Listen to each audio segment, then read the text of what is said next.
donc de la dysfonction de l'articulation sacro-iliaque. Le premier test, c'est le test de distraction. Pour ce test de distraction, on vient donc localiser les épines antéro-supérieures de notre patient. On va venir donc se mettre avec les mains croisées à ce niveau-là. Donc de cette façon, on vient bien sur les épines iliaques et l'objectif, ça va être donc de les écarter pour vérifier une quelconque altération des ligaments antérieurs de l'articulation sacro-iliaque. Donc là, on fait attention parce que cette zone est très très sensible. Donc on vient bien, voilà. On peut voir à la tête d'Eliott que ça va pour l'instant. Et ensuite, on a une petite variante de ce test, c'est qu'on va mettre un coup sec. Et donc, ça permet donc d'assurer encore plus le test.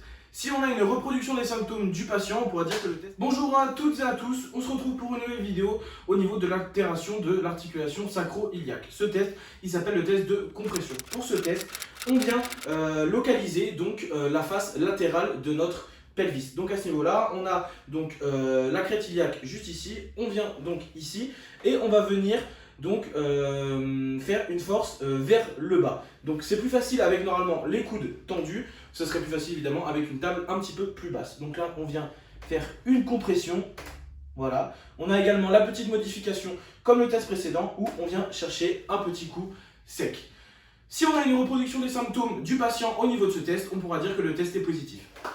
Bonjour à toutes et à tous, on se retrouve pour une nouvelle vidéo au niveau de l'affectation de l'articulation sacro-iliaque. Ce test, c'est le test de Faber ou de Patrick Faber, donc c'est le nom de la personne qui l'a inventé. On vient chercher le pied du patient pour le mettre sur son genou, comme ceci. On vient avec notre main gauche fixer le pelvis à ce niveau-là, donc au niveau, donc encore une fois, de l'épine iliaque antéro-supérieure. On vient fixer et on vient avec notre main droite ici, faire une force vers le bas pour l'amener donc à abduction et rotation externe. Interne. Bien joué, Eliott. Donc on vient, voilà, ici. Là, ça le tire à ce moment-là. Donc si on a une reproduction, encore une fois, de la symptomatologie du patient, on pourra dire que le test est positif. Bonjour à toutes et à tous, on se retrouve pour une nouvelle vidéo au niveau de l'affectation de l'articulation sacro-iliaque. Pour ce test, c'est le test de Gaenslen, enfin je ne sais pas trop comment on le prononce, mais c'est ça dans l'idée. Pour ce test, on vient demander à notre patient de venir chercher son genou, donc de sa première jambe. Nous, ensuite, on vient mettre l'autre jambe du patient en dehors de la table. On vient poser notre main au niveau donc, de la rotule de la patella, donc si on veut être exact sur les termes scientifiques.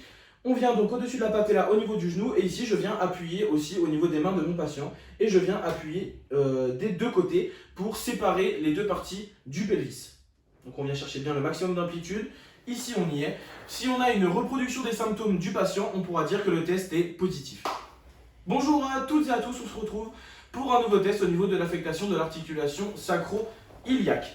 Pour ce test, donc c'est le test d'impulsion du sacrum. Pour ce test, il est relativement compliqué à faire car il faut bien savoir localiser les structures au niveau des lombaires et du sacrum. Pour venir localiser donc S1 et S2 dont on aura besoin pour faire ce test, on vient chercher au niveau donc de l'épine iliaque postéro-supérieure. On reporte donc la distance au niveau de la colonne, on se situe entre L3 et L4. On descend un petit peu, on est au niveau de L4. Si on redescend, on glisse, on est encore au niveau de L5. Et ensuite, on sera au niveau de S1.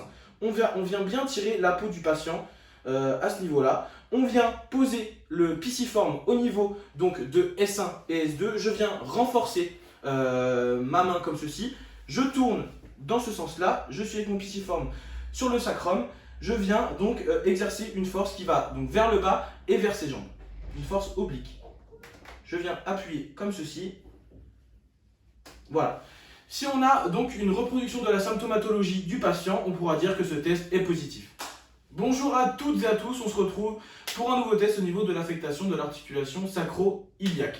Ce test, il s'appelle Tight Trust Test.